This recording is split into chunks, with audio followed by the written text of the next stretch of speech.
You're listening to Putting the E in Ensemble. It's a piece one of my students composed. Actually, Putting the E in Ensemble is better described as a curriculum or a project. It was designed by composer Alex Shapiro. She's my guest today. If you haven't already heard her music, you should check it out. Amongst all of her great work, you'll find lots that is extremely suitable for young performers like your own students. When COVID started, Alex realized that teachers needed to reconsider their teaching approach based on the teaching methods and tools most relevant to an online learning model. The way it works is this. Students compose short musical material, record it into a computer, and then the teacher shares those recordings back to the class, where they then edit it all together in their own unique piece using computer software. I just finished up doing this for the first time. You're listening to one of my students' projects. Her name is Sarah.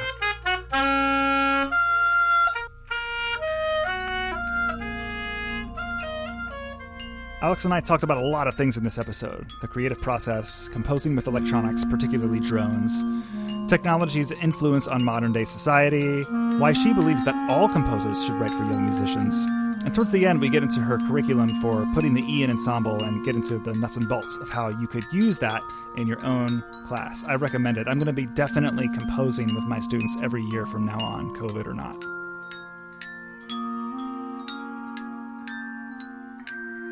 You're listening to Music Ed Tech Talk, a show about music, education, technology, and the intersections between them, with a special focus on the productive and creative process. I'm your host, Robby Burns. Support me on Patreon, patreon.com/musicedtechtalk. You can join my Discord community where you can talk with me and others about music, education, technology, and more. It's one of the many perks you get for supporting the show. Check it out, look at all the different tiers and perks that you can get. I really appreciate your support. Making podcasts is not cheap or free. Here's Alex.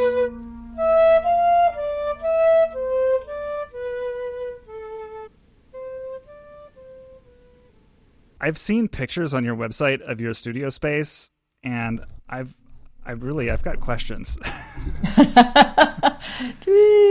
This is the room. Oh my goodness. And then it goes all the way to the deck, which I can show you on a different camera. But this is just the one wing of the house. It's where sometimes the magic does and sometimes the magic does not happen. But then if I swivel it all the way around, so that's the rig right here to my left. And then here you can see yourself, and I'm on a really big 32-inch vertical monitor. I just finished a big symphony and I need to see all the staves at once, all the time. Oh so I've got a pivoting monitor, which I always recommend to everybody. Every composer must have a pivoting monitor because you need, if you're doing anything more than a string quartet, because you really need to see all your staves on a score. So I love this thing. It's huge. The quality of that screen, I don't know, it's just like even seeing your camera facing the screen where I am, I look like a photo on your wall. I saw it and I was like, whoa, is that me? it's also huge. I know, it's so funny. It's very meta. It's like you're talking to me and you're seeing yourself as you're talking to me and seeing yourself through your own screen. Very meta. And then this is outside. This is the other shot that you see a lot, which is pretty awesome. Today is very beautiful. That's my stunt hummingbird. I pay them well. There they go. Not well enough, apparently. They flew the coop, but it's really beautiful out here. Can I unpack a little bit of this? You just showed me so many things that I thought. So what you're showing me now is your outside view, which is right 6 feet in front of my nose. My desk here in the studio is almost on the deck. What you're looking through is my screen door. I've got a 12-foot screen door, and that's just one portion of it. And I can move the camera, and you can see a little bit. The view goes on and on and on, all the way down the channel, way, and then it goes all the way to the left, except there's a wall and a curtain here. But if I stood up, you'd see a lot more. But it's really beautiful. What you're looking at is both Canada and the U.S. islands, and I'm right, here on San Juan Island. I'm 100 miles north of Seattle for people who kind of know the area, and I am much closer to Vancouver, Canada. And because of all the clouds, you actually can't see them, but there are big snow-capped mountains in the distance too, and those are the Canadian Coast Range Mountains on one side, and then it's the U.S. Cascade Mountain Range on the other with Mount Baker. But the clouds are so big and puffy today and pretty that you can't see the mountains for the clouds, which isn't a bad thing. No. So, and we had whales come by earlier, and I've got a family of otters and sea lions at my toes, and a lot of birds, particularly a lot of hummingbirds right now, but also a lot of woodpeckers. So it's heaven. I mean, I live in heaven. I am just the luckiest person I know to have envisioned a life that suited me, a place and a life that suited me, and to be able to make it happen. I'm going to have to put some pictures in the show notes to the episode because, I don't think people, you just described it perfectly, but still, I don't think people understand that, you flip it around the camera, though, and then all of a sudden I see this, 4-monitor setup, stacked MIDI keyboards, beautiful lighting, studio space, and you flip it around and it's just like water. That's right. It's a very beautiful place. I've been here. I'm in my 15th year now living on this island. I was, I'm from Manhattan, where I lived for 21 years, and it's like being on this Titanic here with the camera.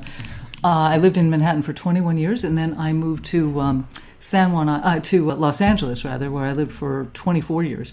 And then 14 and a half years ago, I moved up here. So triangulated, wisely triangulated, and got more and more rural every place I lived. I mean, I do fine in the cities, and I wouldn't want to live there now, but I'm a real city rat. I mean, that's how I grew up, as a city rat. But now even the last 15 years of my 24 in LA, I was living in Malibu, and each place in Malibu I lived was more and more rural, including having a sailboat as well in Santa Barbara. Oh, wow. So I was living right on the water. I had a double wide mobile home on the beach, and I had a sailboat up in Santa Barbara and a slip and a liveaboard permit. So I figured it was a very affordable at the time way to, live. I jokingly call it wheel estate and keel estate. The other thing too, other than the dream tech setup and beautiful studio, and then alternatively the beautiful scenery, is the fact that I what I see now is also when I work in a studio space like that with dimmed lighting, I don't know, it can just really suck me into a sort of a mental space that where I need to sometimes get out of it. But you're just you've got an escape hatch to I just can imagine that your brain can breathe a lot more easily when you're doing long-term projects, when you got that view.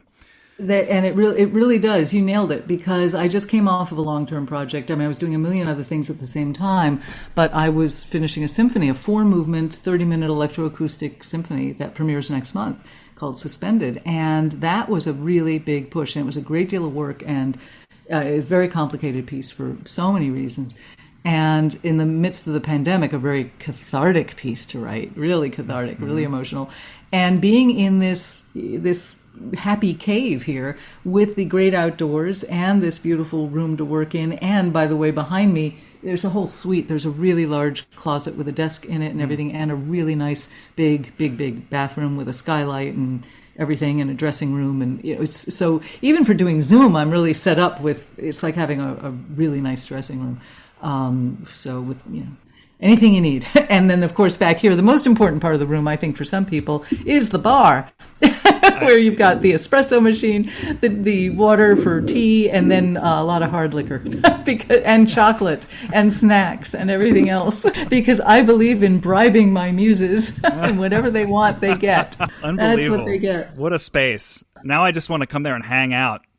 Come. We have a great guest house. We have 2 houses. We have the second house on the property is 100 yards up from here. And so you see the water kind of filtered through the forest, through the trees. And it's a beautiful house that has its own project studio, by the way, a plug and play, and a really nice Yamaha piano and the whole thing. Wow. So we have a band director now. Melanie Brooks is there. And Glenn Hayes is going to be here. Okay. Timothy Saltzman is going to be here. Everybody in their family is coming. Now, are they just hanging out, or are you collaborating on a project, or? No, just, in a sense, with all of my friends, it's constant brainstorming. But yeah, they're just coming to hang out. Timothy and I are probably going to, work on an article together, just talking about this whole, Ensemble experience, because it was so amazing, and it wouldn't have happened without him calling me. So we might do that. But basically, we're just hanging out, because one of the things, as you well know, in our business, I think the best thing about our business is that as you work with people, like finds like, and you just meet these wonderful, warm people who are doing all the same things for the same reasons that you are, and you become such good friends, and I have just instantly become, especially this year of the pandemic, right, when we've all been Zooming together and webinaring and guest lecturing and paneling on so many things together, various combinations of us, a lot of us who kind of knew each other cursorily, say hello at Midwest, that kind of, happy colleagueship, a lot of those blossomed into quite genuine friendships and personal relationships over the past year and a half. And I find that quite charming and wonderful. I've got some, without even putting into the equation any kind of professional engagement prior to this year, I just have some people who I've connected with, where our relationship started on the internet. And those, some of those relationships have really grown this year. And I think this is this last year, I guess, has been an interesting exercise in what our internet connected relationships. I think the real power of the internet is actually that I can have different parts of my identity that can have different places. I'm not just one thing. So I can have if I love basketball, I can have basketball Twitter where I just follow all basketball. If I have music theory nerd this, I can have and I just finding these other kinds of communities where you can, rather than sort of having one where the people congregate where they are, it's just you can have all these different extensions of yourself engaged with other people. I'm actually not really cynical about that. I think that that's kind of a cool thing to explore, and I certainly have this year. I couldn't agree with you more. I feel the same way. And I also feel that, the term I've been using this year is digital intimacy, that when you're Zooming with someone, whether it's a student or a colleague or whomever, and you're seeing each other in your space, just as you're absorbing my space, right? And I'm showing you around, and it's as if you're in the room with me, except I can't hand you a drink, as I would if you were here. That's the part I'm really missing right now. So it's the concept of being able to put people in their natural habitat, to see them in their natural habitat. I just did a Zoom earlier today with some seniors in a high school in Calgary, I think, and it was very interesting. It's got to be the most difficult situation for any band director, because half the band was there in person in the band room, properly spaced and the whole thing, and everybody's masked, and the band director's there. And then about 10 of the students were online at home doing Zoom. And, not playing, obviously, not playing their instruments in this case. But that's a weird thing when everybody's split in their reality of, are they in person seeing you on a big screen, or are they comfortable in their own homes just seeing you, on like this. And it's just so interesting to me to see. I like looking behind the students and seeing, when anybody, right, seeing their room where they are, unless they're using a virtual background, and just getting a sense of their space. I love it when their pets come up and jump in their lap and all that stuff. Yeah. And I realize, as I've said to them, not to this group, but I've said before, that, if I were just doing an old-fashioned residency, where you fly to the place and hang out for a couple of days and you're talking to everybody in the band room, let's say, all the percussionists in the back, the low brass in the back, they can't even see the stuff on the screen if it's a big room very clearly, right, that I might be demonstrating or showing. Whereas on Zoom, we have this great sharing of materials and much more, as I joke, peer-to-peer and pour-to-pour, right, in terms of our proximity, right? And I like that. I think that's very effective. The downside is that because we don't have body language really in a pheromonal way, the way you pick up in a sixth sense how people are receiving you physically in a room. I think the reason that Zoom is really tiring for a lot of people, myself included, is because you're having to overemphasize. You have to, first of all, you have to make an effort to look into the camera so that people feel that you're speaking to them, even though, frankly, you are over here. Exactly. Right. And but I can't, if I know this is just a podcast, so it doesn't matter where I look, but I still want to connect with you, so I'm looking in the camera. And I think that's tiring. And I think also having to do the gestures that get your point across in a different way in that little box on the screen, which you wouldn't necessarily have to do quite so much if you were in person. And you can read the room much better in person than you can on Zoom. It's harder to tell, are people dialed into what you're saying and doing or not, You just hope for the best. But, it's a trade-off, because I also love the chat ability, the fact that while I'm speaking, people can put things in the chat. I love that. So it's funny, because that is one of the things that I feel like you'd want to say that it, would make you less able to give something your undivided attention. But for me, the chat is as being a B-roll to the video conversation is almost like a different part of my attention that I do sometimes, not always 100% of the time I'm teaching, but I do feel able to do that. And it's kind of a really nice thing that I'm asking myself, is there a future where we can have a middle school band rehearsal and I don't have to ever hear someone ever ask, what measure did you say again? What if we just had, I don't know if Google Meet, which we've used this past year, is the answer to this problem.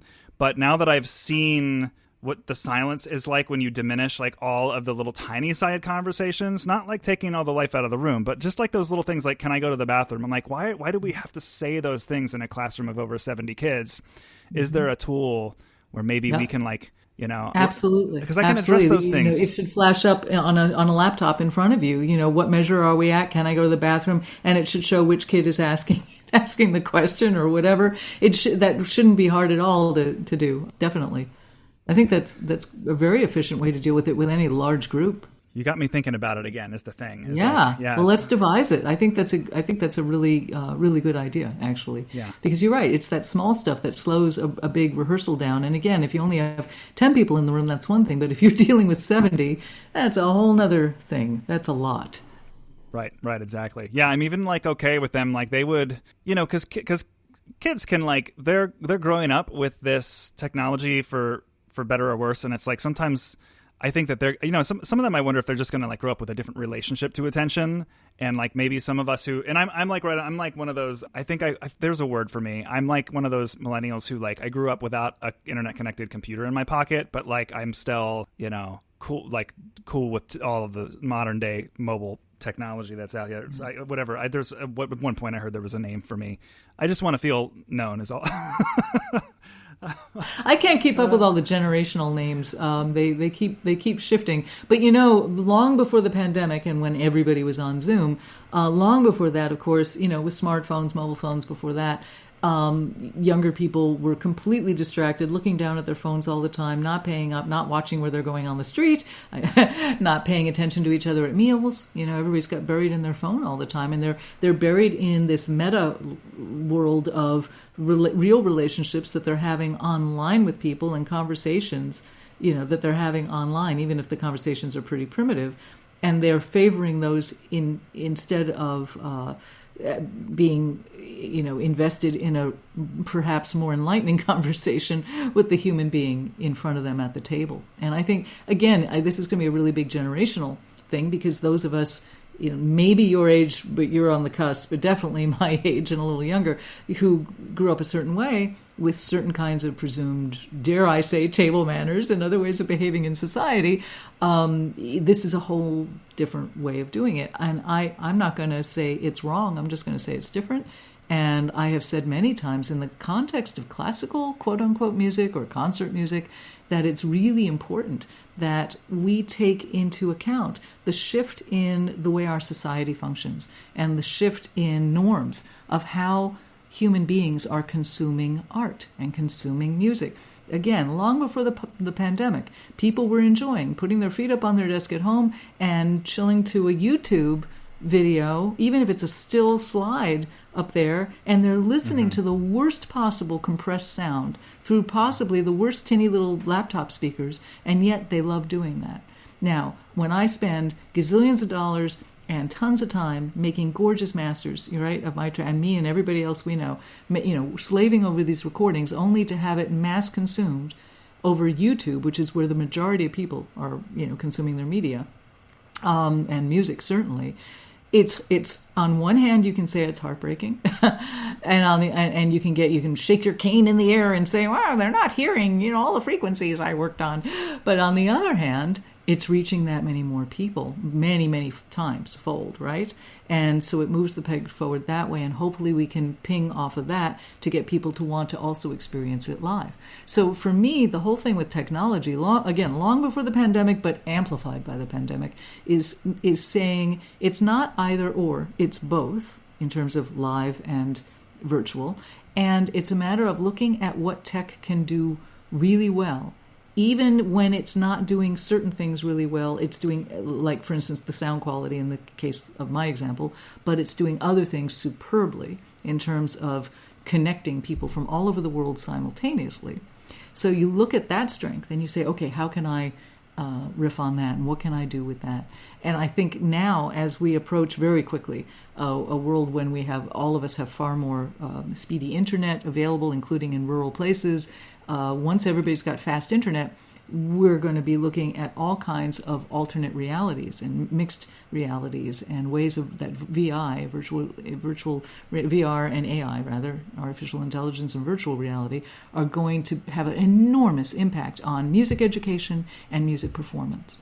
And I think it's incumbent on everyone we know, any one of our colleagues, whether they're in education, performance, or both, to really think about this, because it's not a matter of if, it's when. And the stuff is not future, it's present. It's just that we're not engaging with it right now. Yeah, a lot of good stuff to unpack there for sure. Well, now you've said a trigger word for me, which is you talked about AR and mixed reality. Gosh, I think like, and we're recording this, so I haven't published this episode yet, but before this one will be a conversation I had unpacking Apple's recent developer keynote. I think it's really like not unreasonable to expect that in 5 to 10 years from now, that the AR thing is going to be like be able to fit into a consumer product, like something that has a mass appeal. I'm not talking about even like the Oculus, like the gaming stuff that I know is pretty popular. I'm not talking about that. I mean like a pair of glasses like what you're wearing now that could potentially like overlay when you're walking down the street, like draw a blue line on the ground for you to show you what your next turn is when you're walking down the street. Exactly, and that exists already, as you know. And Google Glass years ago was the prototype for that, and Sony for a long time I think has had contact lenses that have video capability in them, right? This stuff, has been around for a while, and without question, this is what we're going to be using. And I always joke that, first of all, the smartphone, in this case an iPhone, has been around, 14 years or something, not a lot. And, we can't live without it. And the next thing is going to show up is also going to turn into something that none of us will remember how we ever lived without, right. Even though right now in 2021 we can't name it. But the key thing is, we're not going to be holding these bricks that if you drop them, they break. There's not going to be any physical thing that we're going to be holding. It's going to be far more streamlined than that, between wearables and implants and other kinds of ways of transmission and reception. It's going to be fascinating. It really, really is. I mean, I always joke, since I'm an Apple person too, and people, of course, with every iteration, especially for a while there, every new iteration of the iPhone was missing an input or missing a button, or there was just less and less, and it was really annoying people because they were so used to being able to plug their earbuds into a little hole or do this or do that. And my theory was they're just getting ready. The human body doesn't have inputs and outputs like that. Right. They're just getting us trained to realize that we're not going to be pressing buttons for too much longer.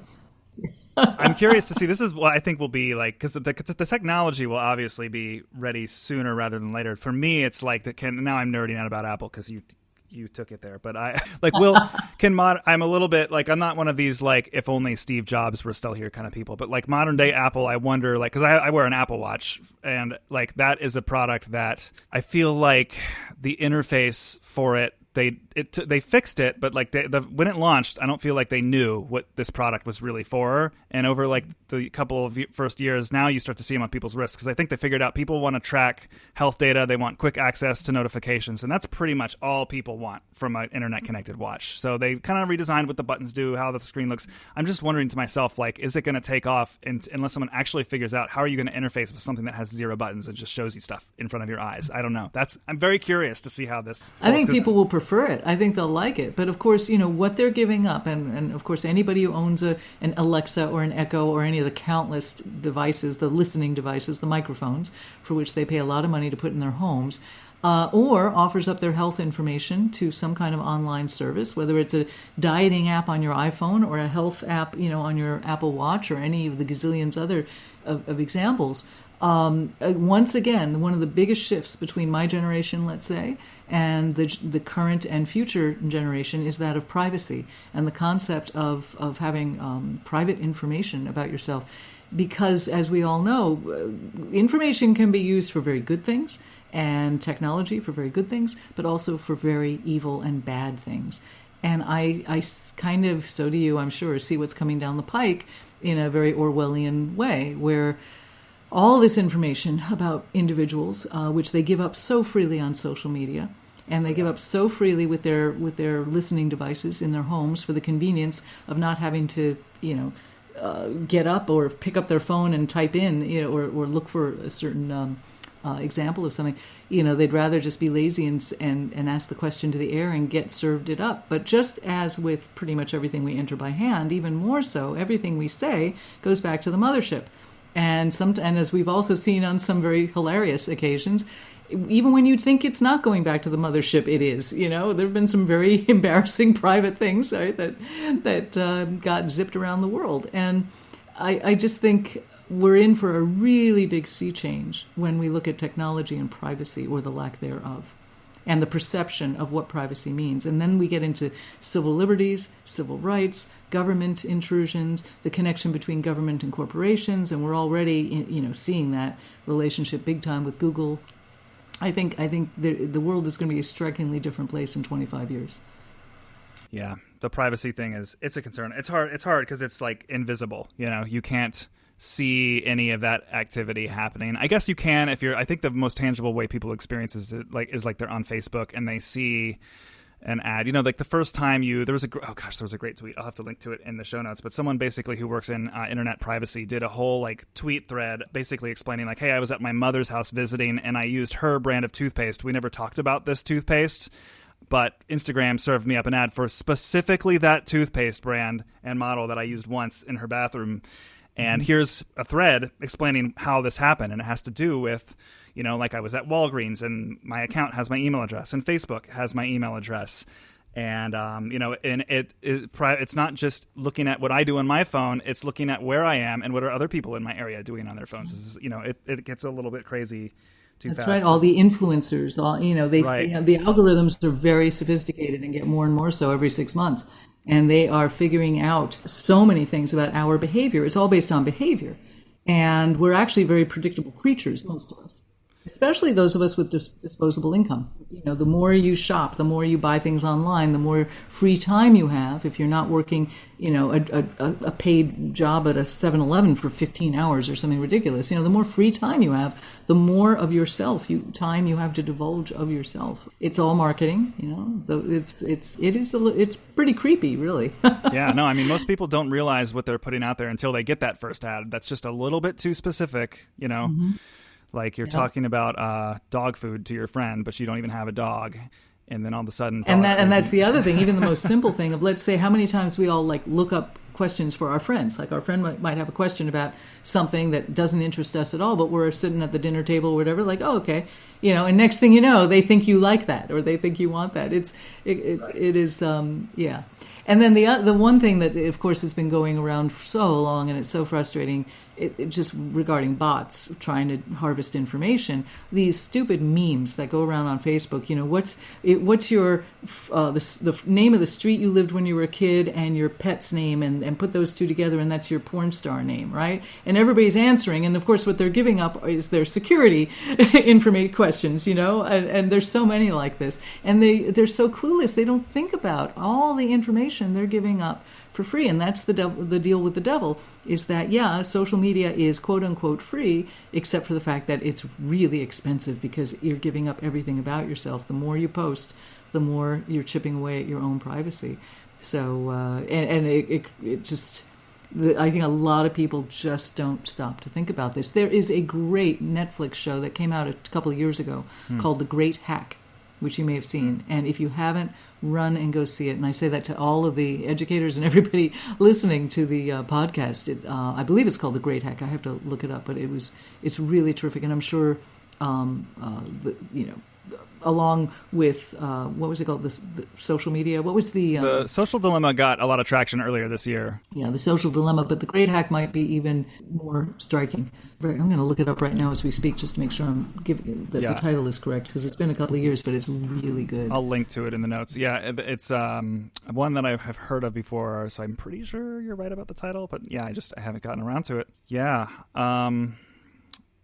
Privacy is definitely a thing. Do you mind if I, while you're looking it up and confirming that, I kind of want to, there's something that you said in the Michael Shapiro interview on YouTube that I kind of wanted to jump on, if that's okay with you. Absolutely. And by the way, I just looked it up. It is called The Great Hack. I really recommend everybody see it, because it goes really deep, but it also presents the information in a very well done and digestible manner. It's quite good. Yeah. And it will make you walk away think you all will know some of the stuff, but I guarantee you won't know all of the stuff, and you'll be shocked by some of it. Okay. It'll be a good wake-up call. I'm going to ready myself for that. Ready yourself. Pour a stiff drink if you're a drinker. If not, pour a really good ice-cold glass of water. Oh, my goodness. Okay. Because it's obvious to me that we could talk about just those things and everything we've been talking about the whole time, but I definitely want to talk about fellow geek. I know, right? I guess, I mean, like, it's worth me saying, like, so the way I've been aware of your works for Young Band for some time, but I think the way that I got inspired to try to, like, reach out to you earlier this year was this was like was it early pandemic? I don't know what qualifies as early pandemic, but, I was just kind of bouncing some ideas around with my friend Christopher Cicconi over at Towson University, and he's in the area and is super active in Howard County Public School music everything, which is the district that I teach in. So we've known each other since he's been in this area, and he's actually is a recent guest on this show, and is just like a guy who inspires me with his ability to get musical excellence out of bands and to inspire kids to play. He's a great guy. Just a great guy. Yep. And very respected.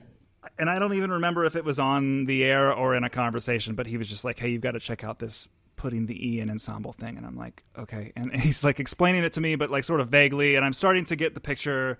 And then I eventually was just like, I went to your website and I was like, let me see what this is all about. And then it took me really it was not until very late in the school year that I finally got around to like really seriously like investigating and reading your materials. And like what I ultimately ended up doing was sort of an adaptation of this. I mean, would you call it a curriculum more than you would call it? Is that like the right noun to describe putting the E in Ensemble?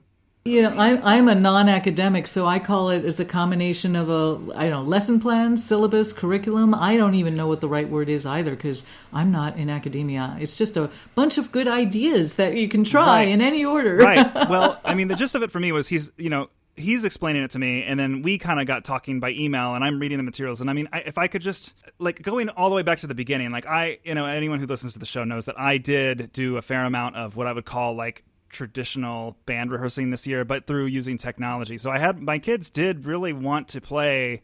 They just wanted to play every day. They wanted to play if that meant concert tunes or solo ensemble works, or just working on like expanding their scale vocabulary. Like they really wanted to play. So we certainly did a lot of that this year, but I saw an opportunity, as I think many did, to kind of like throw away some traditional ideas and try to ask the question, like, what tools can we be successful making music with? And the thing that most band directors specifically, but I think anyone who teaches performing arts will identify with, is like we're always just so crunched to make this great performance product that these ideas, like composing in particular, is always just that thing we want to do and we never do it. And it's on the list of a couple things that I've done this year now that I can say that I've done a composition project. And I know that now that I've built up the infrastructure and the like in my learning management system, I have the assignments all built out with the different steps and things. Now that I have wrapped my head around this is going to be something that's going to be a part of my band experience, I think, every year from now on. And I wanted to have you on to talk, maybe in a little bit we can talk specifically about that curriculum and how it can get young performing arts students composing for the first time. But I also wanted to just more broadly ask you, like, you, I think, are, like, as a composer, are a believer not only in that anyone can compose, but that composers should also write music for even, like, the most basic of beginners. And I'm, like, as someone who already, at the middle school level, already is, like, I don't want to, under-programming sounds like it's a negative connotation, but, like, I will always choose something easier for my students if it'll make them sound like they're mastering the music. And so to hear you say that coming from where your background is, and as I'm just like, yes, can you please rally the composers? Because the more good music there is at even like the earliest levels of like what we call grade level 1 even, and 2 and 0.5, like the more people who are writing interesting music, the better. So I don't know, can you comment on that philosophy a little bit? Yeah, and you said it all, and I will just reiterate, the more people who can write compelling music, we hope compelling, for beginning students who are just figuring out which end of the damn instrument to blow through, or saw on, whatever instrument they're playing, the more we can give them compelling music that will encourage them and inspire them to keep going. the better for so many reasons. The better for them as music students, the better for us as composers, because these kids are going to be playing our work in another year or 2 or 3, as they go up through the ranks. The better for society, the better for the arts, the better for everything. It's to me, it's such a no-brainer. I think that this concept of very good composers not deigning to write for beginners or young ensembles comes from this stodgy, absolutely irrelevant, old academic kind of snootiness, elitism, whatever we want to, whatever other words we want to tack on, that kind of keep the world separate because the people maybe who are writing very complicated music, feel somehow threatened that if they were to write something really simple with a very simple melody, they wouldn't be taken seriously.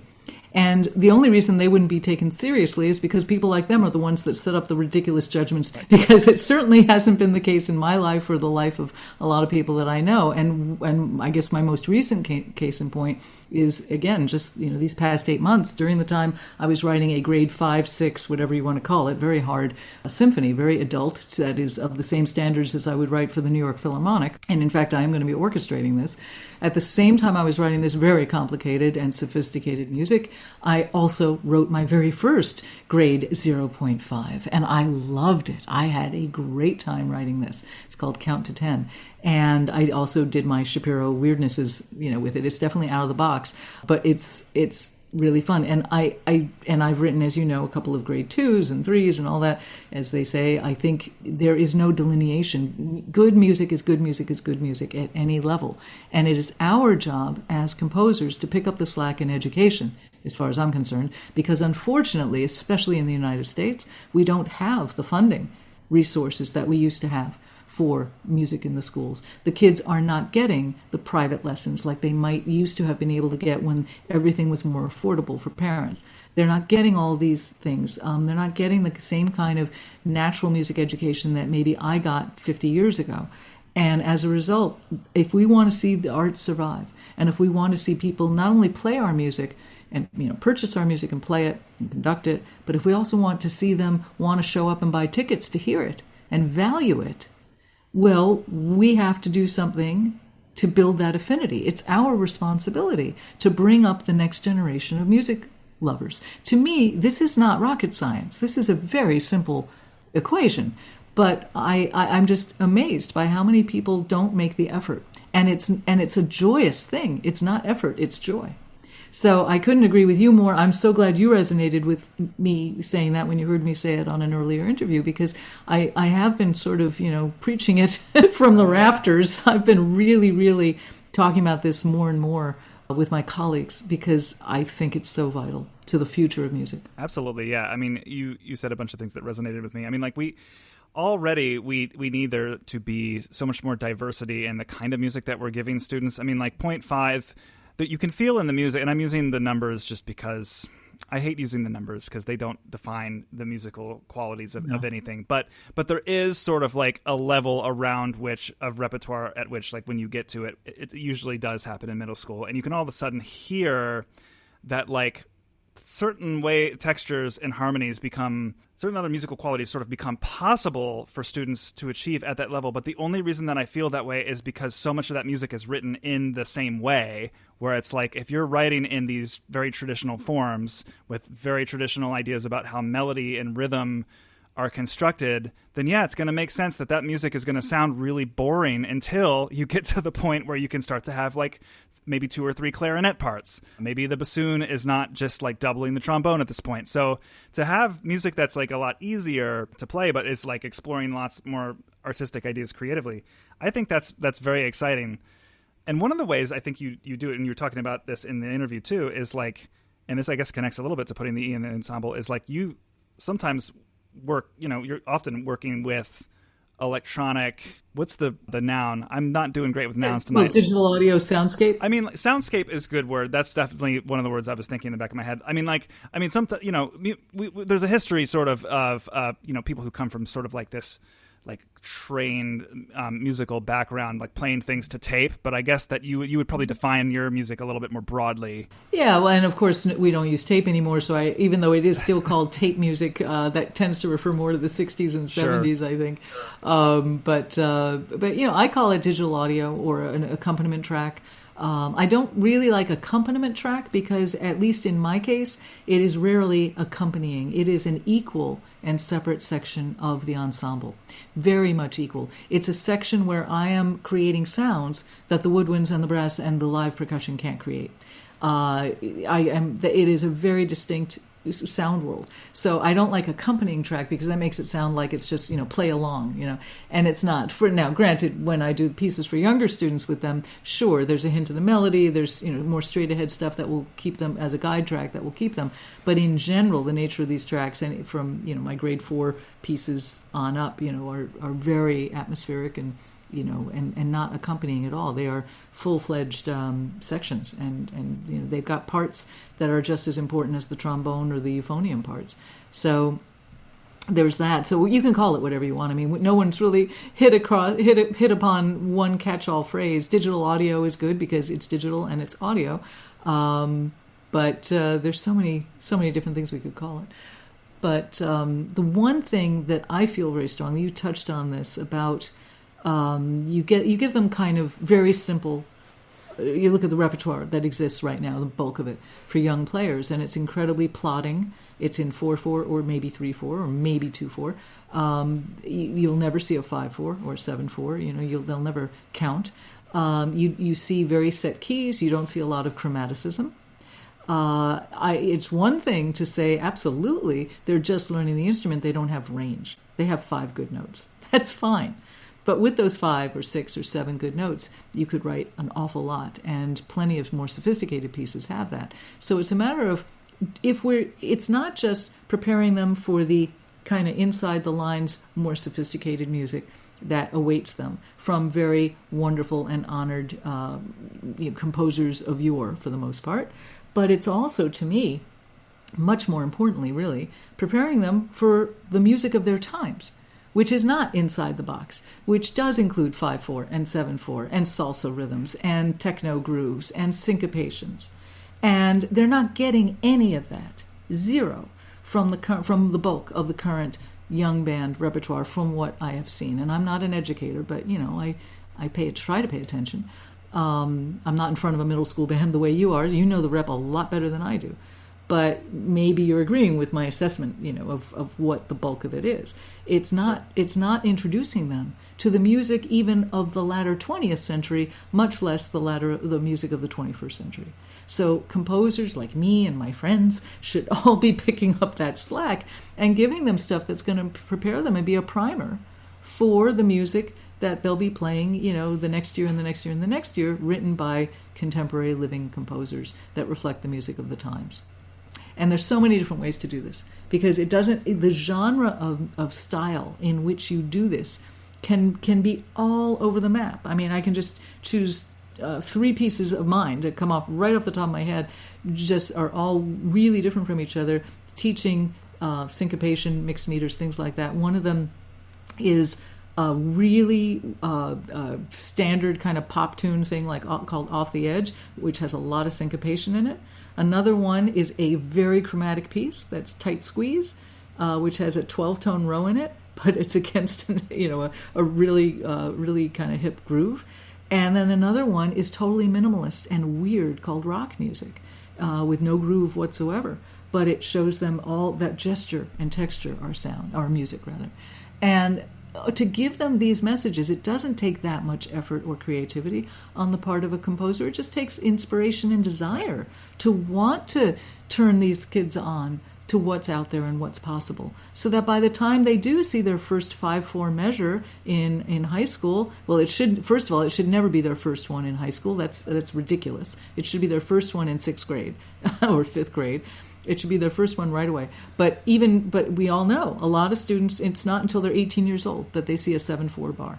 And that's crazy. That's just dumb. And that's not preparing them for the music of their times. So I think, part of my goal is to do that, but to do it within the realm of what they can play comfortably. I don't see it as a conflict. I do not think it is hard to write for beginner or young players. I just think you have to think differently about it. Yeah, totally. Stuart Saunders Smith, who is an influence of mine, once said, his music is extraordinarily polyrhythmic, and I remember him saying, the only reason that, a young percussionist or any musician can't as easily subdivide 5 as they can 3 or 2 or 4 is because no one tells them to until they're in the 7th or 8th grade. And it's what is natural about taking time and dividing it into 3 parts or 2 parts or 4 parts that is more natural than 5, other than that I've spent more hours of my life doing it with a metronome. There's no... That's true. Yeah. The piece I just did, my 0.5, is literally called Count to 10. And I literally have these beginner players, and it's electroacoustic, but it doesn't have to be. It could be done without the track, but it's much better with the track. I have them playing everything from 1/4 to 9/4. And not subdivided. I mean, it's subdivided where accents are, but I would never even write 9/4, very rarely, for even professional bands, because it's easier to read down in smaller portions. But for the purposes of making sure that these students are never again scared of a big number, when it's simple counting and they all have 10 fingers and toes and, they can count to 10, surely they can count to 9, they can count to 7, they can do all these things. So I have them counting up, the music goes up and then it goes back down. And it's just so simple. If we just give them permission to do it and have them doing it when they are 11 years old, it's not going to be a problem when they're 14 or 17. Right, exactly. It's psychological. It's psychological warfare, I tell you. It's warfare on their sense of limitations and their fear of the unknown. When they see improvisation, they freak out because they've never been asked to improvise. When they see mixed meters, they freak out. When they see chromatic music, they freak out. When they see too many sharps or something, they have to read. That, to me, is just a lack of creativity in the music education that came before. You shouldn't wait till you're 18 to be presented with this kind of stuff. Right. Well, don't get me started on improvisation. I think it's hard to get even my jazz band students to improvise, and it's that same thing. It's no one in any of the repertoire or in any kind of environment for teaching band anyway that I know of is really asking them to. And we're improvising this whole entire conversation using the English language. And when we first did that, my son has some words. He's 1.5. I didn't ask him, do you want to take a solo right now?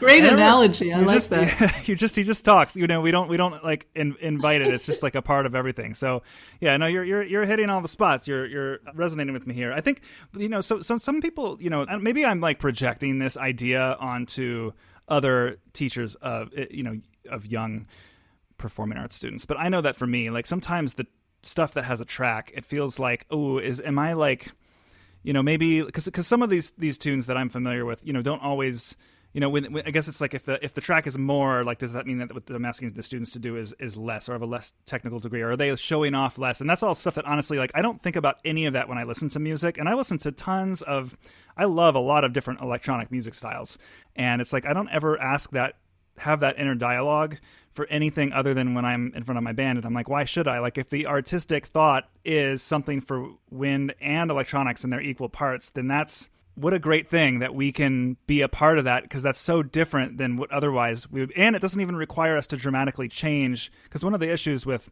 diversity in repertoire is, in fact, that there's the industry just really supports this idea. Anything I buy on JW Pepper is going to have, the same 12 to 14 parts all divvied out in the same way. So we have an industry now for supporting, composing and publishing for young students. So it's not even playing with the track asks me to do much. I guess setting up some sound equipment at the concert is really the only major difference. But I just love the idea that we can be a part of something different, and I definitely want to go down this hole. And you mentioned too that so having the track be a prominent part is also, I feel has some pedagogical value, because for me, absolutely, yeah. I am a big believer in practice tracks and specifically drones. I think that tone quality and intonation are the two. A lot of people think that rhythm and technique and articulation are the most important skills that get developed. For me, it's nothing is beautiful if the tone and the intonation are not there. And these are super, super hard and abstract ideas to first train the ears to hear, but then they're also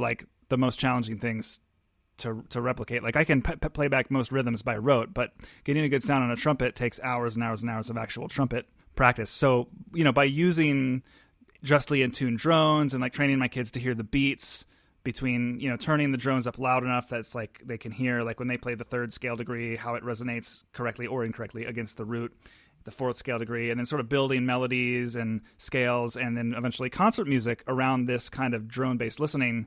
Well, what some of these electronic tracks do is they actually like model all of that stuff while we're playing the tune. Like a lot of that stuff is super clear when the volume of the track, when the track itself is providing you a center of pitch, but also is at equal volume to you. I just think that that's a great value for developing the ears of young musicians. That absolutely, with intonation, it's huge. It gives them something to tune against, especially during a pandemic if they're playing alone in their bedroom. Right. The other thing that I've used it a lot for with younger pieces for younger students is syncopation and complicated rhythms, because maybe they can't at age 11, play a very convincing 7 against 5 or 5 against 4 or 3 against 2, and that's okay. That's a learned skill set. But they're not growing up in a country where those rhythms are natural. If we're talking about the U.S., it's very different than other parts of the world, obviously. So this is not our music per se in that way. But when they hear it endlessly in a track, if they're playing along with it, even if their part is relatively straight ahead, but they're surrounded with syncopations in the track to which they're practicing and with which they're playing, oh my gosh, it sinks in. Because then if you're getting them to play with it, that means they're understanding it. They're understanding that syncopation. And it also means that you'll get them to be able to sing it back to you because they know the piece so well. Now, and for what it's worth, there's plenty of rock music or popular jazz tunes, that students would know with syncopations that they can sing back to you really well because it's, they've heard them so many times. But ask them to do that with a piece of music on their music stands and they freeze up. So right. I think one of the good things about a track is also the percussion aspect of it and getting them to understand pulse and rhythm and syncopation. Yeah, this is why, like, my new thing now is, and I actually, like, organized and, like, made I have them, I actually sell them on my website, but basically, like, these just intonation drones for scale play-alongs, but then I was like, something is missing from this, and I ended up putting trap beats underneath them, like 808 bass lines with, like, hip-hop trap beats, because I'm like, wow, this is, like, the same thing I just said of intonation and tuning, you just articulated could also be said of rhythm as well, which you just said, and but you develop it by doing it and by like having, in my experience, a really loud right exactly. Yeah, you just have to be exposed to it as much, but being enveloped in it is like such a different thing. Sometimes another teacher will walk into the room and say like, is that drone really supposed to be that loud? And I'm like, yeah.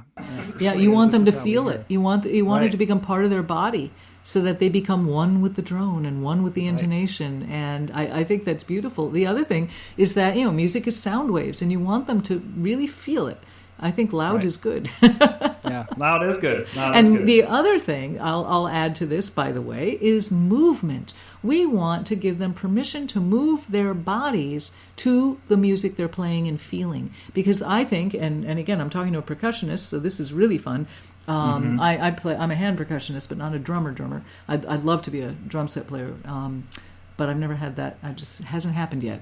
But I am a firm believer that the best way to teach rhythm is to get people moving to that rhythm and get them to feel the pulse, at least in their body, and moving. And one of the most frustrating things to me, I've said this I'm sure in other interviews, is in this culture in the U.S., this puritanical-based culture.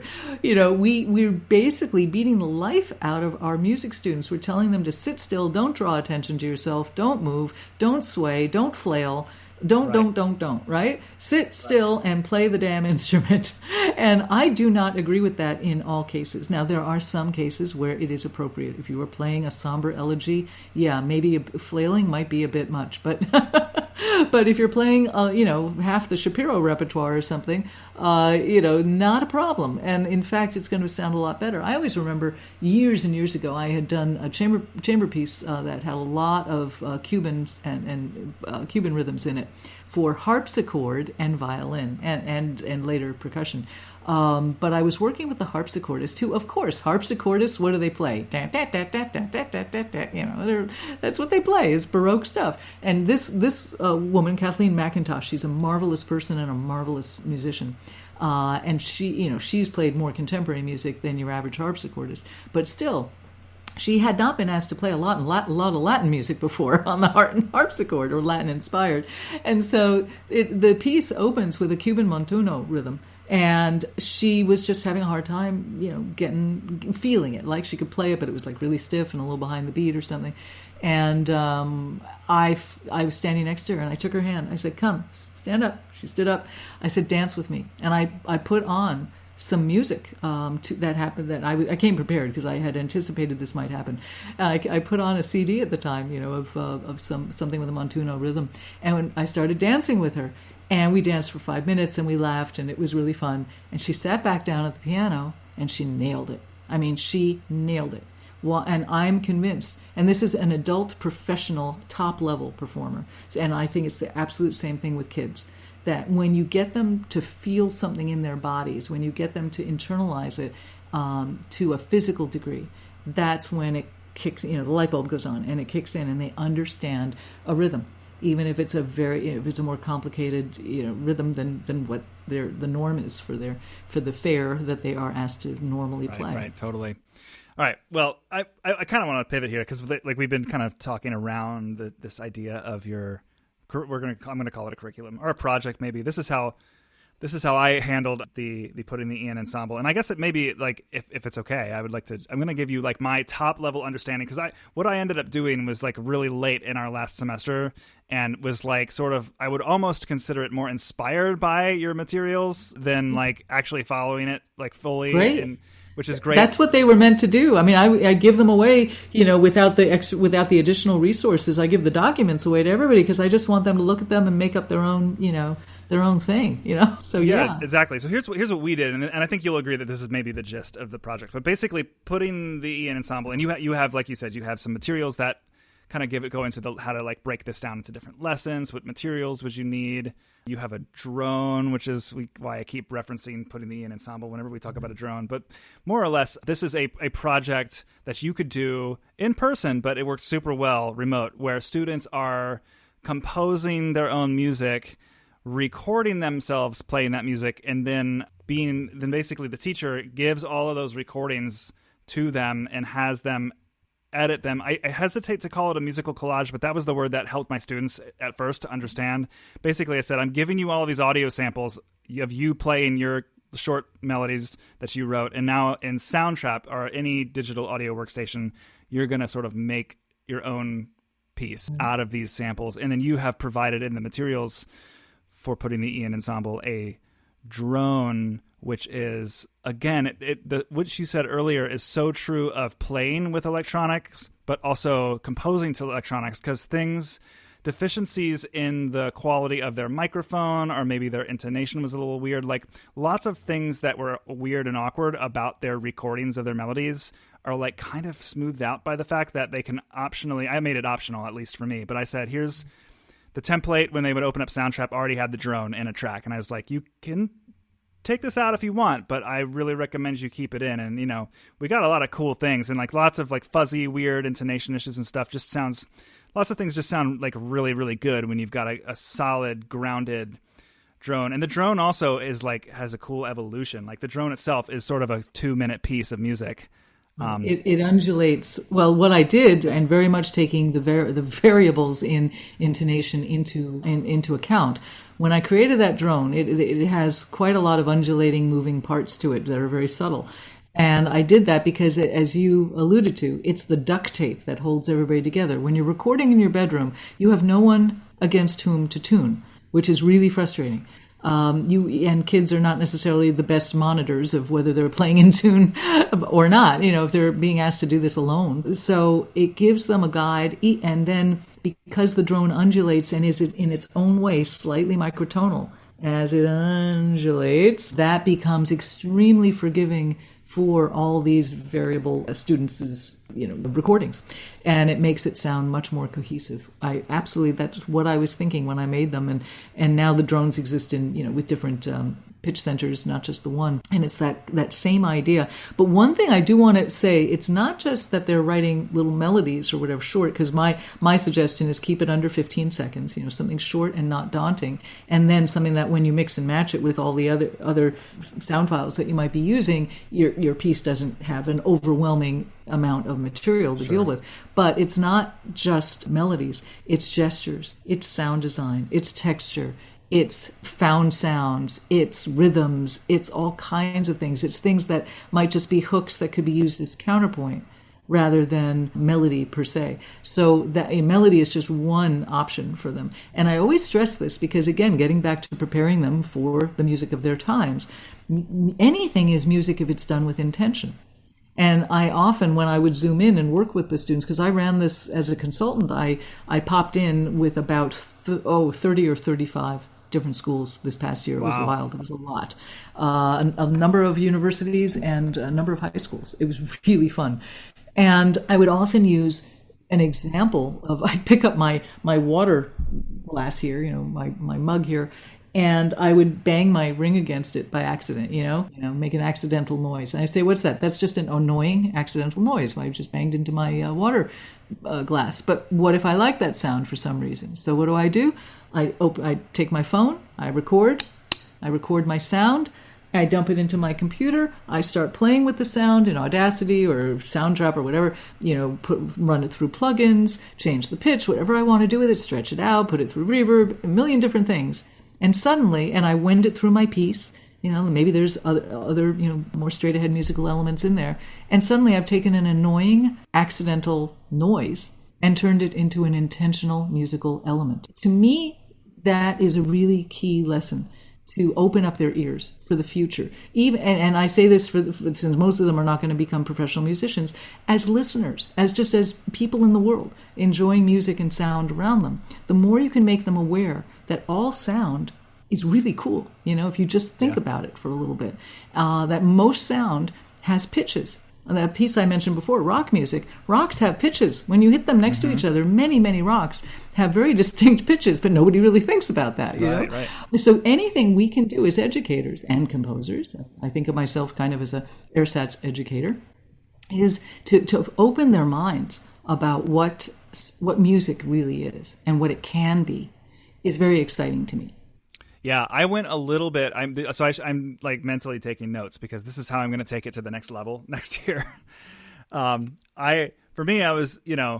had them do a couple of rounds of like writing some short. We tried to like kind of work through. We looked at some different band pieces we had played over the past couple of years, and I said like, so this is an ostinato, and I'm like, here's some characteristics of this. Let's try one of those, and then I said, okay, like now let's try. Here's like a theme of something we played, and let's look at what that is. And so a lot of them, like there was more than one go at. I had them do it in Note Flight where they would do the short compositions. So none of them were longer than 16 measures, but some of them were as short as one. And I know that one way to go about this project is actually to break them apart in groups, and I can see how this would get more diversity and range. Because one of the things that's interesting is I did get a lot of, in some cases, diversity and range. But what I noticed was that like the really good oboe part got used in a lot of the songs, and had I broken them apart into different groups and like given each group a different set of samples, maybe we would have gotten like more range of things. But I totally did let them they were like, can we like record extra material through the microphone afterwards? I'm like, yeah, I can. Yeah, of course you can. And then some of them said, well, we're in Soundtrap. It's got like a billion, gigabytes of like already pre-made loops. Can we use those? And I'm like, yeah. And then a couple of them brought in like some, hip hop or like rock drums into it. And I'm like, this kind of all of a sudden accomplishes for them rhythmically what the drone does in pitch. So they just got real fun and creative with it. And like any first go at it, it's like I immediately saw all the millions of ways I can make it better in 2.0. Sure. It's a process. And by the way, that's a word also I use a lot when I talk about it. I use that word a lot in general, no matter what I'm talking about. But especially with this, that I want the students to, it's not an end goal to a product, even though you are going to end up with a piece of music that is this beautiful sonic quilt of all the different motives and passages that everybody has come up with, whether in your smaller sound team or in the bigger group.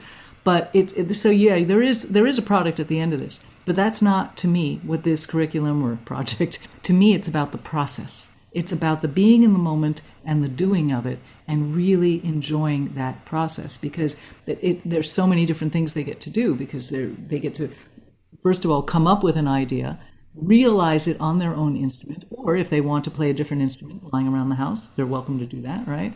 However they want to do it. Then they get to see how they can wend those ideas in and out with others and then build on that vertically, horizontally, plugins, the whole thing, and become recording engineers in the process as well, which is a very key and important skill set, I think, for everybody to have. Even if you're going to be an attorney, you're still going to need to know how to do this stuff. So it's my sneaky way of making sure that everybody's got tech skills, because I think that's an essential thing for everyone to have under their belt. So the process of doing it is a lot of my impetus for wanting them explore, to give them as much inspiration to keep on going as you did. You said, yeah, you can do this, you can do that, sure. Every time they wanted to take it to the next level, you said the right thing. You said, sure. Yeah, exactly, right. Because I kept saying to them, when I would zoom in, I'd say, there are no rules. The only rule is I said to them, the only way you can fail this assignment is by not, literally, there is no wrong way to do it. Because when I would zoom in, let's say if I was zooming in midway through their project, we would listen to a lot of the sound quilts that the various groups had made. It was endlessly fascinating. And even though some of them used the same motifs, they were all really, really different from each other. And I made it really clear from the beginning, there's no judging. Everything is subjective. There is no right or wrong way to do this. We're just going to talk about, certain things you can hear work really well, and we can celebrate those and talk about why it worked really well. And then someone else will say, well, this thing in my piece didn't work well, but then we'll talk about, okay, what do you think didn't make it work and what could make it work? So they're getting a composition lesson where they're creating the object of their own object lesson. So the key thing is team spirit, and make them feel good about the process and not judged, because there's way too much of end goal driven stuff and competition that's embedded in the arts, which is really unhealthy at every age level. Yeah, I'm trying to already weed all of that out of just the the act of playing, performing on instruments. But in fact, it's interesting because, I'm happy to hear you say that, because I maybe didn't dig my heels into that philosophically as much, though I do believe it. But now it's striking me as like, hey, if we do this again, like this is, if I'm the only person in their life who's teaching them to value process-oriented work, then this is maybe, since, composing has some differences in the kinds of skills you're trying to develop. That is a second avenue to reinforce, hey, here's a yet different thing that if you can master the process, not necessarily what you get at it, then that's a life skill that you can, that's what builds the kinds of confidence and, like agency over like one's own learning that, is what I really feel like I am a teacher of. Not music is, as some people smartly say, the vehicle for how we get there. But yeah, that's great. So I can't wait to make it better in the future, but I was super inspired by the process, and I want to recommend everyone do it. I'm sure you'll put up a link to the Ensemble page, and people can read a little bit more about it. I will, yeah, because people can like read a little bit about it, but they can also buy the associated materials, like the drone, for example, is one of those materials, and then also people can like sort of as a package deal get like you said, like a consulting, like kind of like you'll sort of also in addition you'll like do it. I guess you probably do it just like this through Zoom, right? Do you just Zoom in with? Absolutely. I Zoomed my little patootie off this year. Lots of Zooms. And it's really fun. It's just really, really fun. And this is something, by the way, I mean, it was designed for the Zoom format, for, the online format. As you said, it works very well in person too, but it was specifically done for remote learning situations. And it's something that is so much fun to do remotely, because what are you doing? You're file sharing. You're talking about stuff together. You're being in touch with each other. You're pulling things up and playing them in live time, for each other. It's all the things that Zoom does best, or whatever your online WebEx or whatever you're using, Google Meet. Zoom is the best in terms of, for Mac certainly, in terms of file sharing and all that. But it was for me very inspiring to see that with all the quite literally thousands of students that I engaged with over the year and a half, whatever it's been, that no two were alike, and there was so much absolute creativity that these kids who had never before thought that they could compose and never been asked to, suddenly were coming up with very sophisticated stuff. And continuing to work the stuff, many of them, after the project was over. They kept going with it. And in fact, Timothy Saltzman's college students, they took it really to the next level, and so did a few other schools did this too, where they made videos and live performance and dance and theater and, and made it a whole multimedia thing. They brought it to life way off the screen, popping it off the screen and into a multimedia performance concept and a video concept. And it's just beautiful to see.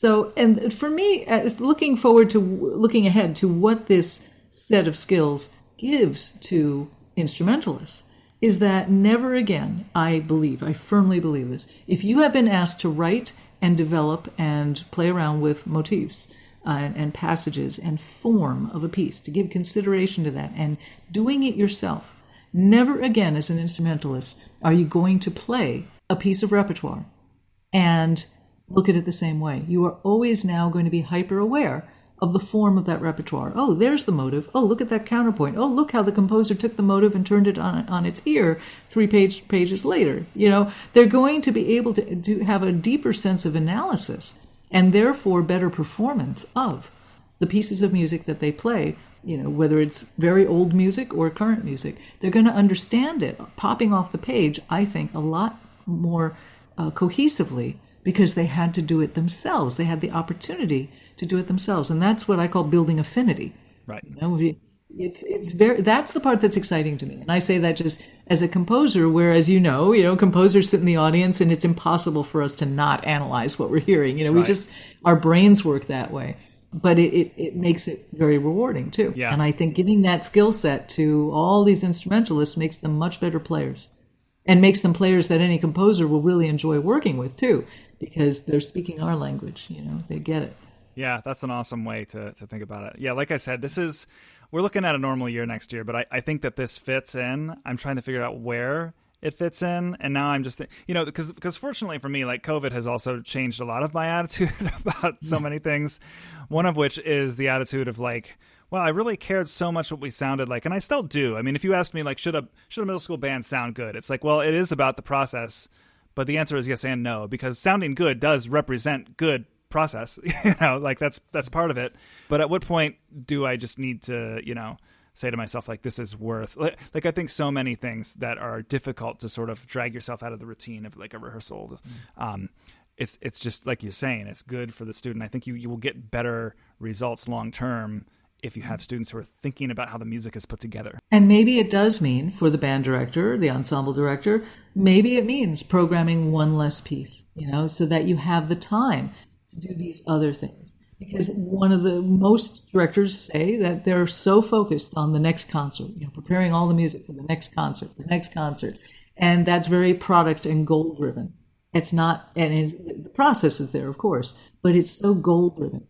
And maybe if there was a little less to have to prepare and more time to be in the moment with the music, that would make the students enjoy the music making that much more. How do you say? Yeah, I'm interested in also in exploring, because you made me think of this. Maybe this is, well, I'm sure you've thought about this. To me, I'm thinking, like, if I do one less piece on, say, our spring concert, I would love to somehow showcase this work, and I didn't wrap my head around this year how I was going to do that. I might put some online stuff together and like feature a couple things, like maybe on my blog or on my YouTube or something, but I'd never really thought to myself, like, how do I, like, obviously a kid can export the MP3 and play it for their parents if they want to, but like, is there, have you thought about, like, in a class of 70 students, each of which have a 2-minute piece, like, how do you share that with the community? I think there are different ways to do it, and one of the, you should see, there are a couple of videos, there are a few videos on the Ensemble webpage, the University of Washington and some others that you should check out that kind of bridge that gap. I also think you can use those pieces as sort of underpinnings for something else on top of it. There could be a composition project where you just, maybe you don't choose 70 different, well, there wouldn't be 70 different pieces necessarily. But if you have sound teams, if 70 students were broken down into groups of 6 or 7 each, then you've got, let's say, 10 sound teams and 10 pieces that could be knitted together because, or worked on top of each other because many of them do use the same motif. And then something even more cohesive could be written on top that they play live. So basically the previous work becomes the accompaniment track, the digital audio track, and then they play something else live, fairly simple, that would support what's going on live. It could be, because out of those 70, you now have a handful of real composers. I bet you anything. I bet you've got 2 or 3 or 4 or 5 people out of that 70 that are continuing to compose that maybe hadn't thought about it before. And this is another great opportunity for them. So with the guidance of maybe an older student, if you have a high school senior who is a composer who can work with them, come in as a guest and help them notate the music and bring it to life. Right. That could be a really fun project for everybody. Yeah, I had a couple students who just like the more traditional composing, like in Note Flight, really, really got into just that part of it. And that was cool because like one of my kids wrote, and you can hear it because in all the projects you hear a lot of people using her flute melody because it's a little bit more developed. And I said, and I mean, and it sounds like I said to her, I'm like, this sounds like some we've. Because, like, as I was saying earlier, like, so much band repertoire is similar. I'm like, this sounds like 4 or 5 things we've played before. And she's like, yeah. And I'm like, so what would the tuba do for this? And she, like, kind of sang a rhythm to me. And I'm like, yeah, that would be one thing that the tuba could do. Write it. Because she finished, like, way earlier. And I'm like, and I said, cool, what does the tenor saxophone do? And she's like, I don't know, maybe, like, depends. They might do the same thing or maybe, like, a counter thing. And I'm like, great, write it. Cool. So it's fun. What a good guide you are. That's a wonderful thing for you to ask her that question. What would this do? What would that do? What could they do? And that kind of, all composers start from a traditional place of, usually starting from what they've heard before, and then they find their own voice over time. So you're giving her a really great head start. That's terrific. Yeah. It was a great project. I'm excited to iterate on the experience. Cool. Do you care if I bounce into some like segmented sections of this show? I never asked you how much time you have exactly. I'm fine. I'm fine until, what is it, 6:35? I'm fine till 7 or so, I can't believe anybody would want to listen to me any longer than this. I just want to put out there that one of the tiers of that Patreon gets you a bootleg version of this podcast. So if there is any great nuggets or tidbits, just, get just a little trimmed out, but you're like, I want the raw conversation, you can support me on that tier, and then you can listen to this entire conversation unedited, which means it also probably is going to sound unedited, but I'm just saying that if that's where you're at, you're agreeing with me, I'm checking all the boxes for you. You want a 3-hour conversation? You can support me on Patreon. Or and just think, for any of you who might know me and how wacky I can be, just think what might have been edited out. Just think about that. Please subscribe to him on Patreon. Really, it'll be worth it. I promise. That's good. You supported my shameless plug. I really appreciate that. Absolutely. Okay, so it's we've got Tech Tip of the Week. Tech Tip of the Week, and what I went for was just the stuff I literally have had to remind myself of this very week. One, I was having just nothing deadly or lethal, but I was having a little computer. My main rig computer was acting up a little bit and doing things a little slower and weirder than it would normally do. And that was a very good reminder that we all know it's not a matter of if, but when your drives fail. And always make sure you're backed up, because you will cry really big tears and just you'll be ugly crying if you lose data that you had just been slaving over that never got a chance to be backed up. So back the hell up is the one, tip number one. And the other one, because I've been looking, I am getting a new Mac Pro, a new shiny, very, very expensive, like a car worth of. You're going to get you're going to get the cheese grater, aren't you? Well, I'm going to get the cheese grater. However, my other tip here is avoid investing in brand new first version gear, which isn't quite first version, but let others pay for the privilege of beta testing. That is always true, certainly with phones and operating systems. Never upgrade your phone to the next, or your computer to the next operating system until months later when, it's in different versions that have fixed various bugs. Let other people have that problem. But even with the cheese grater, which I'm very excited about throwing a ton of money into, because I really need it, is I know that next year, actually, Apple is coming out with something even more whoop-de-doo,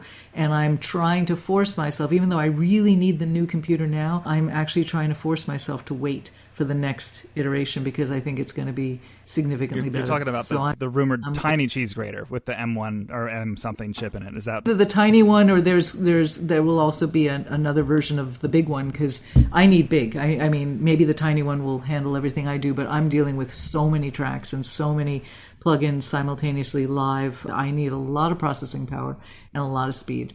So tons of RAM, all the goodies.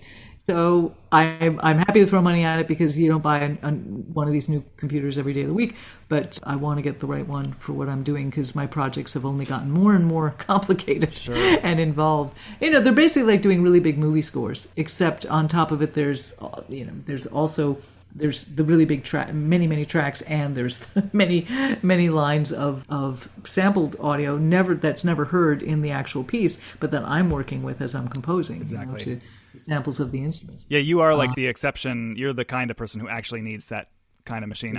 The Mac Pro used to be like you could save up a lot in your piggy bank and be like just an ultra hobbyist who likes to tinker, and you could, like someone like me, is like I used to have a 2008 Mac Pro that was retired a couple years back, but it lasted like 10 years, and that was not a cheap computer, but it was an affordable computer by a mortal. But you know, so yeah, and you that's exciting. I'm very happy for you that you're going to have thank you. Yeah. I mean, you know, the new one, it will set me back, I don't know, 15, 20 grand, whatever it's going to be. Well worth it because, you know, that's my studio. Right. But yeah, I've been using an older Mac Pro, which is great. And I outfitted it with a lot of new stuff. I've got video cards and extra RAM and all that. I've got right now just 128 gigs of RAM, which isn't bad, but I can double that. And I can, you know, there's just so much more one can do. And CPU speed is going to be blazingly faster.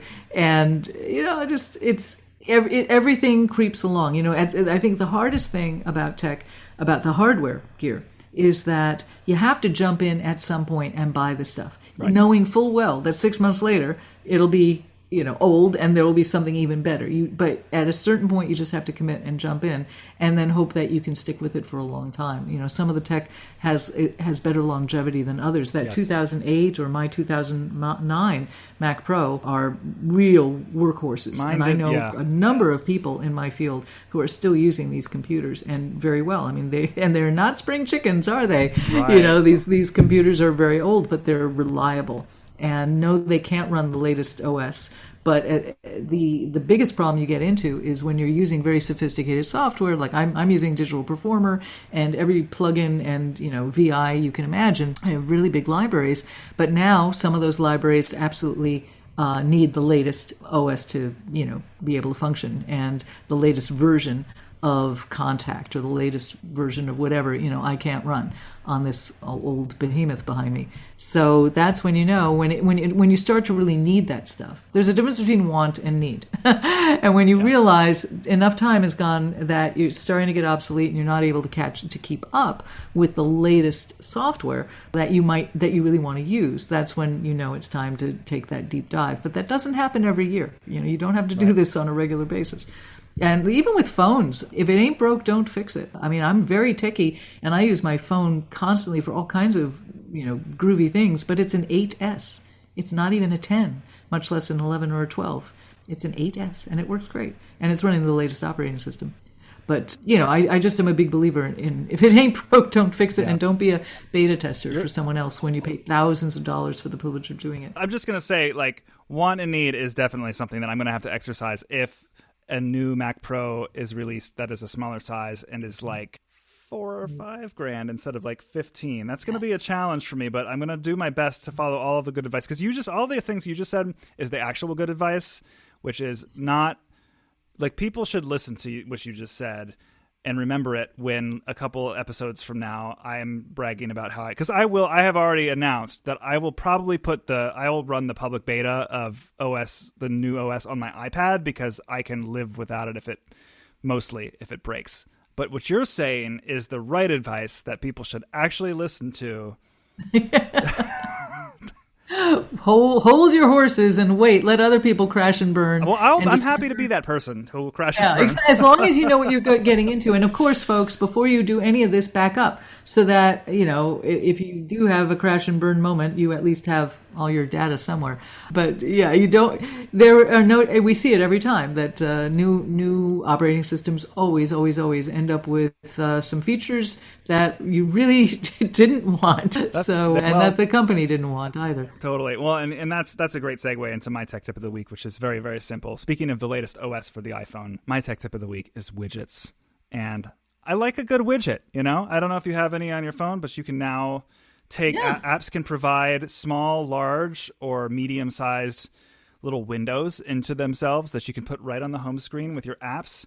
And I like to, on my main screen, I have a little task. My task manager app is OmniFocus, and my calendar app, I've got a widget for each of those. It means that that's 8 less app icons I can put on that main screen. So this is prime real estate you're playing with here. But the utility, I looked in the settings of like the area where it tells you like how much you use your different apps, and I've noticed that I don't really like ever launch the To-Do app or the calendar app on my phone that much because like it's so convenient to just open it and then have know my next class when my next class is starting and like what I absolutely have to get done before the end of the day. Widgets, they're good. Widgets, I agree. Here's a +1 for widgets, definitely. Do you have any widgets on your phone? I do. Oh, I've got a bunch of widgets. Let's see, which ones do I like? I love nerding out about this stuff. I gotta know. Yeah, me too. Mine are really basic. Okay, you know what guess what my top widget is? My very first one. I use it more than anything. Shazam. I discover most of the new music I'm listening to these days when I'm watching Netflix or Amazon or Hulu or whatever, and I'm listening and I really like usually it's alt rock or indie rock stuff or chill or something that's going on in the soundtrack, and I really like it. So what do? I reach over, pick up my phone, Shazam it, and then have it for later that I can go and buy the music. And that's how I'm making my music purchases recently, is I'm just Shazamming everything I listen to that I like. And I'm discovering new artists that way. So what does that widget do that just launching the app does not do? That's the Shazam thing. Oh, you mean you're talking about a widget that doesn't launch an existing app? Yeah. Oh, right. Because sometimes the good thing about a widget is that they do launch the app, but they also take, because I'm like even the smallest widget size takes up the same space as where 4 app icons could go. So for me, I'm like you have to be really useful to take up 4 app icons. So I'm picturing like Shazam. I'm wondering, can it actually tell you useful information when you're looking at it, or is it basically just a launcher? It shows you what you just recently listened to, which you just most recently Shazammed. It's a launcher. I guess it's a launcher. But sometimes if I've Shazammed recently, because I restarted my phone recently, but I think it shows the albums on the screen itself that I just did. But I've got the weather, I've got the night sky, I've got banking stuff because, gee, you always want to take a look at that. You can also just make your phone. But no, you have to turn me on then to some better widgets that I'm obviously not using. I'm like I use my stuff like a computer kind of guy. So I'm not admittedly very fun, but it's very utilitarian. So like my main screen, I'm going to just show it. I don't know, can you see this here? Mm-hmm. So it's not very pretty because I'm not doing an official screen share, but I've got calendar, and then OmniFocus is just showing me my number of due tasks today. Mm-hmm. And then page 2, I've got, this is sort of like a stack of widgets. It's like a productivity thing. I've got recent open notes, emails, a grocery list, and then I've got a photo widget up here, which is, I recommend that most people, if you don't have any idea what to do with widgets, just put the photo widget on one of your screens, and then it just serves up like, sometimes it serves up a really good photo that I didn't even like favorite. It's just like something from 10 years ago that shows up, and I'm like, wow, that's really nice that I'm getting. That's fun. Yeah. Yeah. It's cool. I like it. And you tap it, and then it shows you other memories that it has used smart machine learning to try to determine. If you swipe, so when the phone is off, you can get to this screen. So I have this screen is like weather, my website stats, and then these are shortcuts that like I've programmed to do home automation stuff from the. That's great. Yeah. Oh yeah, I can put my hue lights all on that. Exactly. Yeah. It's super fun. Should we do app of the week? App of the week. Well, I'm all about distractions because As my friend Richard Bellis, we were just talking about this on Facebook earlier today or yesterday, that he has this great saying. He says, "You're not procrastinating, you're percolating." And it's so true. And we all know this. The best work gets done in our subconscious, folks. It gets done when you're petting the cat or washing the dishes or cleaning the grout around the sink or doing anything you can to avoid working. That's where vacuuming the house, brushing your teeth, all these things that seem to have nothing to do with the work at hand actually do, because that's when your brain and your subconscious can solve all the problems. And boy, do they. In addition to sleep, I'm a really big proponent of sleep, folks. Sleep as much as you can. Dream as much as you can. Naps are great. You still protect your sleep. But anyway, one of the things I love word games, and I like logic games too. I'm not big on number games, so I'm not a Sudoku fan, or Sudoku, something like that. Yeah. But there's a little logic game called Two Dots, which is quite popular, and it's quite beautiful. It's got to be one of the most beautiful graphic interfaces that you'll ever see in a little game. Two Dots. I highly recommend it.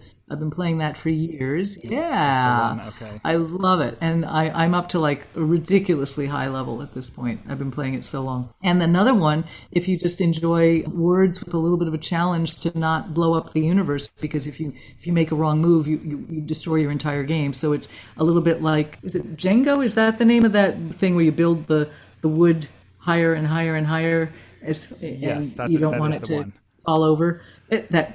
So this is that kind of thing with spelling. It's called SpellTower, and I love SpellTower. I also love SpellTower. Yeah, there you go. And there are different ways. You can do a Zen version, which never times out on you, but I like a little stress in my life because I like to torture myself. So I play the tough one where it's hard level, and if you screw up, if you let it go to the top, and everything is over. But I had a game going for months on that. I do well on that. SpellTower, so those are two I like. What do you like? Well, I'm going to tell you one, but first let me just comment. SpellTower, if you like that game and you like these kind of games that just like work super well on mobile, like because what you're describing is like you have a moment and you're just going to like your phone is in hand, and this isn't like a sit down and play your Xbox for like a marathon or something. Yeah, no, I'm always doing it on my phone. Yeah. Yeah. So on the App Store, you can you can look at an app's developer and then search all the apps on the App Store by that same developer.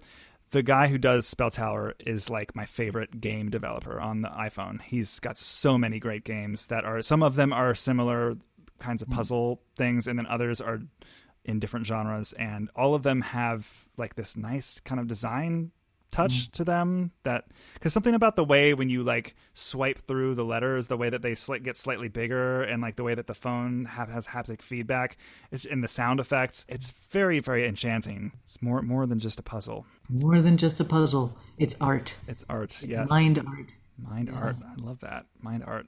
My app of the week, again, I'm going utilitarian today. Maybe that's a nice contrast. Have you heard of Magnet? No, I don't know Magnet. I feel like everybody, if you don't have an app like this, you probably want one and just don't know that it exists. So most people who use Windows really like that you can like drag the tool, the top bar of the window to the top of the screen to make it take up the whole screen. The Mac doesn't have that, but there's a whole bunch of great apps on the App Store that basically just add this feature. And I like one called Magnet, which is a utility that runs in the background of your Mac. If I drag our little zoom window here to the top of the screen, it'll make it full screen. If I drag it to the left, it'll make it half on the left screen. But what I like is there's keyboard shortcuts that you can type in to do things. So like Control Option left arrow takes whatever window is active and then shifts it, like perfectly aligns it to the left half of the screen. I can do up, down, left, right, upper left corner, lower right corner. It just makes me super fast because there's a lot of times where I just want to have two apps side by side and I don't want to see anything else. And this makes it not this like clicking and dragging. Because I can think of something right now where I need two apps side by side, and it's been driving me nuts to have to kind of get out of one into the other and then back into the other one. This will be good.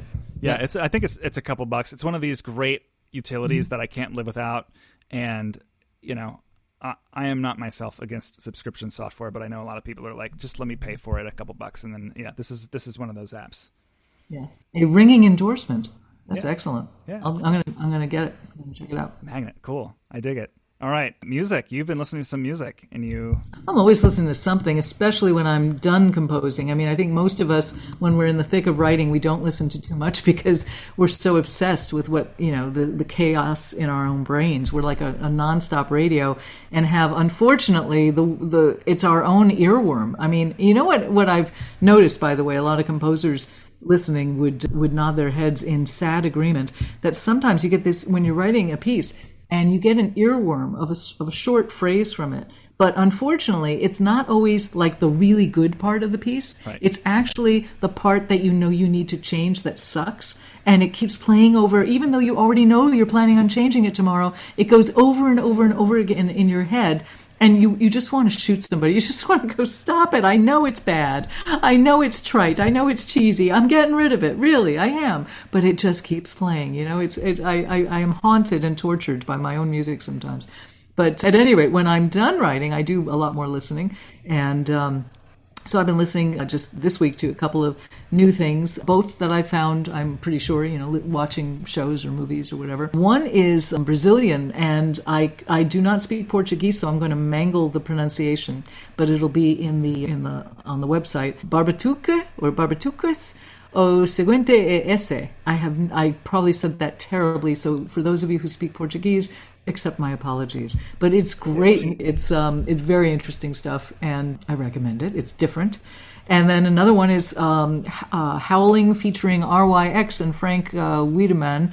I might be saying Frank's last name wrong too. It's an album called Sacred Ground, and it's just lovely. It's a little bit chill plus alt indie stuff, and it's quite nice. There's some particularly nice tracks on there. Not every single track on either of these is. I usually buy the whole albums of things. Once I like something, I want to hear what the artist is. By the one song I like, I want to support the artist. So not every single one is going to necessarily knock your socks off, but a bunch of them will. I think you'll like these albums. That's awesome. And they're different from each other. And who have you been listening to? That idea of like when I'm a big album listener, Stell, and I recently have been I started buying more music on Bandcamp during the pandemic because artists were struggling and there were not a lot of concerts happening. But more recently, I've actually been upping my vinyl. Listen, no one needs to tell me that about how digital streaming is higher quality. I know that, but there are lots of things that buying vinyl engages that I have not engaged with since before streaming was a thing. When I go to shop for vinyl, I'm all of a sudden thinking about how my money and what is valuable to me.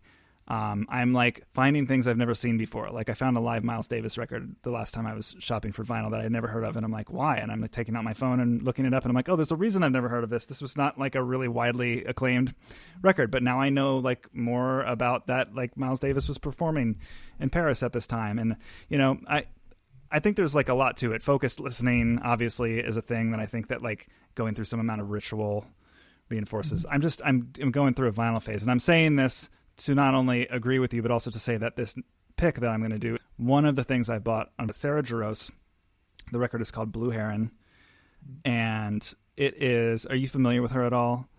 I am not, but I am now, and I'm going to check her out. You know that. I'm going to totally check her out. I don't know how to define her because she's adjacent to what at one point people were calling newgrass or progressive bluegrass. She performs a lot with Chris Thile and the Punch Brothers and the Nickel Creek Crew, all those people who play folk music, but who are just as much influenced by Bach and Radiohead as they are, their own traditional roots. So she's adjacent to them, but her music not as progressive. It's a little bit more simple, which I love because speaking earlier in this conversation about tone, it's just one of these records that has super simple instrumentation, mandolin, upright bass, some acoustic and electric guitar, and all these instruments just absolutely soar on this record because of how her vocal melodies are so simple and pure, and all the playing, it's just the tone quality of all the instruments is just I don't know what they did, but it's kind of organized as a suite. She wrote it. It's less of a sequence of distinctive songs and more a couple of lyrical passages that she put to melody that sort of come back at various points on the record. So it's just only really got a couple of songs on it that repeat. And then there's these like little interludes, which sound, I don't know to what extent they are improvised, but like one of them is an electric guitar, just sort of like playing swing notes and chords. And another is like a bass solo, these different parts of this, which she calls a suite.